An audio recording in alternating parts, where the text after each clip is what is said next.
সিলেট আন্তর্জাতিক ক্রিকেট স্টেডিয়ামে হঠাৎই যেন বৈশাখী ঝড়ে উড়ে গেল জিম্বাবুয়ে। 5 উইকেটে 193 রান করা জিম্বাবুয়ে তখন স্বপ্ন দেখছিল বড় লিডের। তবে এক মেহেদী হাসান মিরাজের স্পিন ঘূর্ণিতে লন্ডভন্ড তাদের সব পরিকল্পনা। ফলে 273 রানেই থামতে হয়েছে রোডেশিয়ানদের।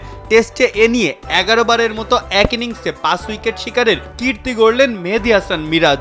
এই ফাইফারে আরও একটি মাইল ফলকের খুবই দ্বার প্রান্তে এই টাইগার অলরাউন্ডার।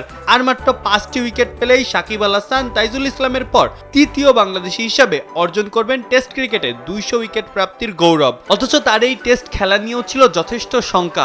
ম্যাচের ঠিক আগের দিন অনুশীলনে চোট পেয়েছিলেন হাতের আঙুলে। এছাড়া সাম্প্রতিক সময়ে লাল বলের ফর্মটাও কথা বলছিল না তার পক্ষে। তবে ঘরের মাঠে বরাবরই উজ্জ্বল মিরাজে আস্থা রেখেছিল টিম ম্যানেজমেন্ট। ঢাকা বলে যাদের নারায়ণগঞ্জ জয়দেবপুর পাঠিয়ে দেওয়া হয়েছিল তারা দলে দলে ফিরছে বিমানবন্দর সংলগ্ন আশিয়ান সিটিতে।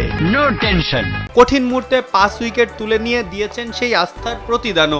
অভিজ্ঞ শেন উইলিয়ামসের উইকেট দিয়ে শুরু করেছিলেন, এরপরে ইনিংসের শেষ 4টি উইকেটও শিকার করেছেন তিনি। তবে তার 5 উইকেটের পরেও জিম্বাবুয়ে লিড নিয়েছে 83 রানের। বল হাতে প্রথম দিন ব্যর্থ হওয়ার পরে বোলাররা দ্বিতীয় দিনে ঠিকই ঘুরে দাঁড়িয়েছেন। এখন দেখার বিষয় ব্যাটাররা ব্যাট হাতে কেমন করেন।